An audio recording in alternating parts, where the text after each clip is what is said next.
Hey all, Hipper here.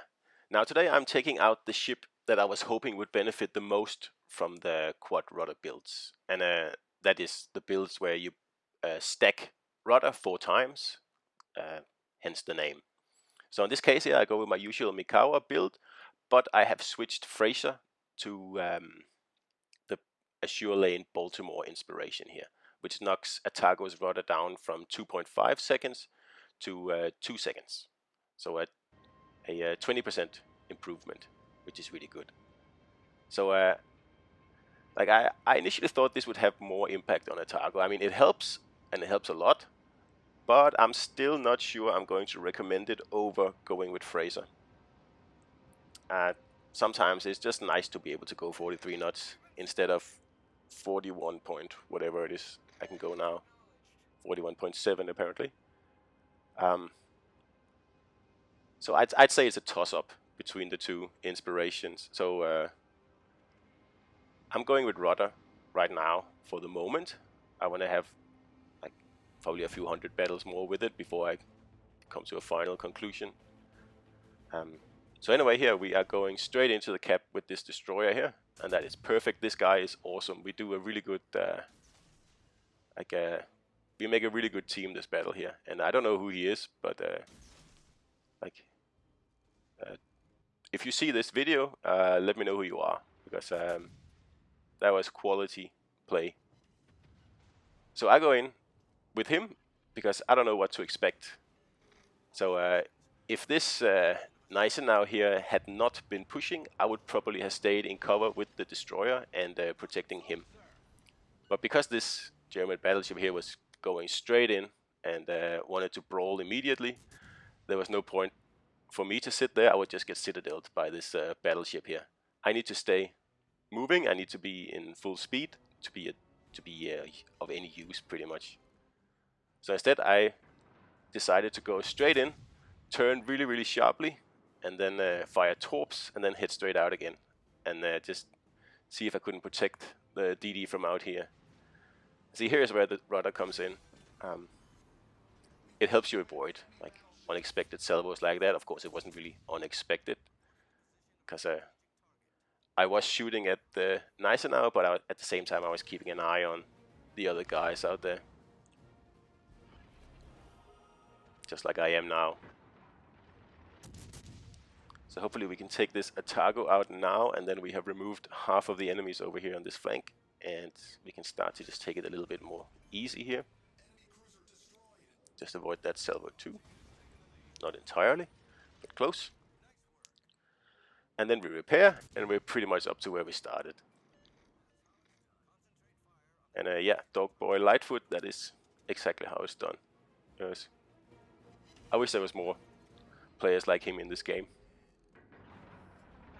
So now it's just a matter of keeping these ships here at bay, pushing them back, so we can start to round the island here and just keep pushing from the southern side of the map.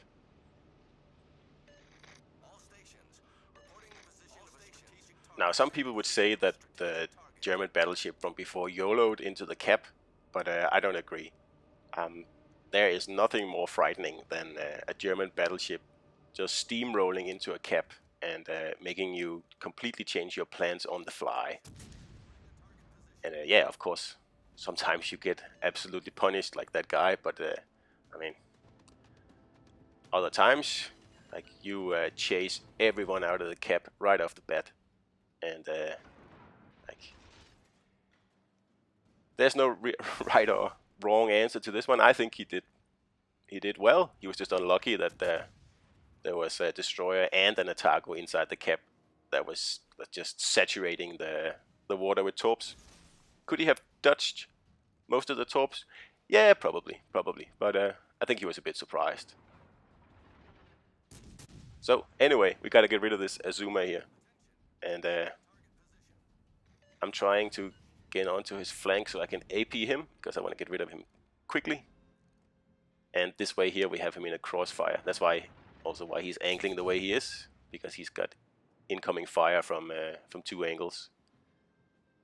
And really, if you can get an enemy in this position, then they have lost the battle. So now I'm hoping for a little bit of a torp hit here. Those are my torps from earlier, because that would help me. And there we got one. That was excellent. So see, we're at 5 minutes into the battle here. We're almost at 100,000 damage. So it just shows that if you can get torps in play with Atago, like, you can get some absolute massive monster games. And of course you can do that as well if you don't get your torps in play, but you have a better chance if you get like between 4 and 6 torp hits. It really helps. So anyway, this guy is trying very hard not to show broadside to any of us, but yeah, futile attempt there. So this cap is ours, and Dog Boy and I are just congratulating ourselves on a flank well played. So now we're just going to keep pushing. And this Colorado here has pretty much fled, but he's not stupid. He's firing one-off salvos, and see here again, the rudder comes in.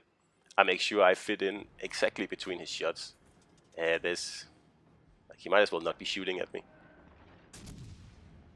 And that's how you you avoid shots in an agile build. You don't actually avoid the salvo. Like, you angle your ship, or you turn your ship, or you slow down, or you speed up your ship so that it fits in between the individual shells. And that's really all there is to it. But you need a very fast rudder to be able to do that, because you can only see how the shells are lining up when they're about halfway towards you, and that gives you only a few seconds to adjust your heading and your rudder so you fit in, and or at least so you take the minimum amount of damage possible. So now the enemies are aware that we're starting to push down here on the southern part of the map.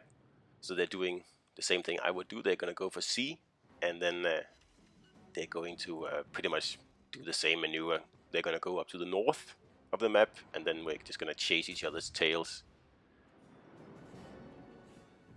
Now the enemy team still has a destroyer, and that is the main target for me at the moment.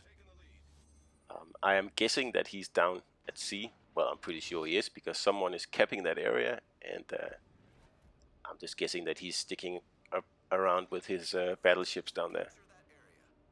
So my plan is to just see if I can't capture B on the way, and then keep heading down here towards C to see if we can't catch them in a crossfire while they're at C. So some of my team stay on the north side, and I approach from the south side, and that means they'll pretty much be pinned down in the area around C. That's the plan right now, though.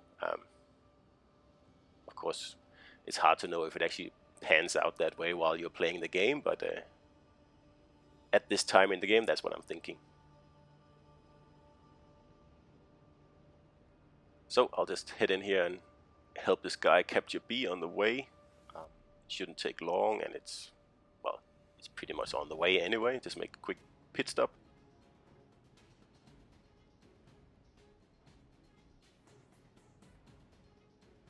So you can see the Alabama is starting to go around the north side of the map, so that means that I can take this Sinop here out on the right side without actually being able to be to get in a crossfire from anybody, because the other ships are on the other side of the mountain.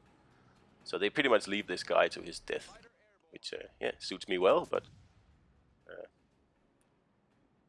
that's what happens when you sit too far back in the map, and you don't keep up with your team. You get separated from the flock, and then it is usually a one-way ticket. Now I get to use my torps a lot in this battle, and that's pretty rare these days, because battleships have gotten wiser, and they know not to get within 10 kilometers of an Atago. Unfortunately, about a year ago, it was more the norm that a battleship would just headlessly charge a cruiser as soon as they saw them, and then of course eat a broadside of torps. But that hardly happens anymore, and I have noticed lately that I think the general player skill level, at least at tier 7, is a lot better than what it was like about a year ago, something like that. Of course, you still see like horrendous play, but I think it's less than it used to be. So that's a good thing.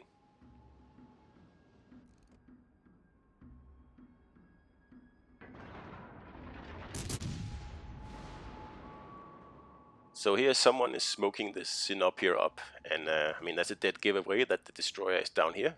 So that means I'll continue on my travels down to this end of the map, because I want that guy dead. I don't really care much about the battleships. They're going for B, but it doesn't really matter. I can always, or my team can always reset the cap on those guys easily because they're so big and fat. So it doesn't really matter. The destroyer is a much more dangerous ship, so we need to get him out of the way, and that's what I'm trying to do here. I'm just gonna get in close, and then when I get into the cap, if someone else is in the cap, I'm gonna pop my sonar. If nobody else is in the cap, I'm gonna try to play it a little bit stealthy and get out of the way, because then the destroyer has battleship backup and I don't. So if that's the case, I need to be a little bit careful. So I'm hoping he's hiding here in the smoke, but as you can see, as soon as I enter the cap, nobody is contesting it, so that tells me that he's somewhere else. So I'm just going to take a few shots at this Odin, and then I spot him all the way up there. And there's no way I can take him on by getting closer, because he has much more backup than I do. So I'll have to shoot a lonely salvo from down here, and then just concentrate on capping. So I just fired a few torps in that direction, and then I'm just going to do a U-turn around this island here to protect my broadside while I'm turning. And then if that Odin is still around, I am going to, well, my plan is to simply take him on, get in close and torp him. If you approach an Odin like head on, you can get very close and then torp him, because the caliber on the guns aren't really much of a problem to Atago, as long as you don't broadside him. But I was lucky to get an extra torp hit there, which is excellent. So I changed my approach now. He's half health, so I can easily take him out from a distance now. There's no need to take any chances anymore, especially since he's lost interest in me, so I can just pound him with HE from relative safety here. So the DD gets him with torps, and we'll just congratulate him on that one. That means that we have an absolute open road to catch this last Alabama and Akatsuki in a, or Kagero, sorry, in a crossfire. So that's exactly what I am going to do. I also know that I'm going to be target number 1 now, because I will be visible, probably as the only one. I don't think the other cruiser is going to attempt anything too dangerous at this moment, but it turns out that he does. So I am lining up my ship to do to get around the point here, and then just fire HE in the guy while avoiding his shots, basically, and just waiting for the time to run out, just to get a little bit of extra damage here. Now the Kutuzov eats it here, unfortunately. Could have used him, but I don't know. He must have been spotted by the destroyer, which is the same thing that happened to me now. So I'll see if I can't get some cheeky shots at this Bama here over the mountains before I actually, of course also trying to reset the counter here. First of all, it gives me extra points. Second of all, it's pretty annoying for that guy there, sitting there doing all the work and getting nothing for it. Yes, thank you, another one. So now I'm spotted, and he has got his guns trained on me, so I'm just gonna turn in, but nothing happens. So anyway, this was Atago with the quad rudder, and like I said, Yeah, it works nice. It makes the ship a lot more agile, but I'm not sure that it's better than a full speed build. It pretty much depends on what you prefer.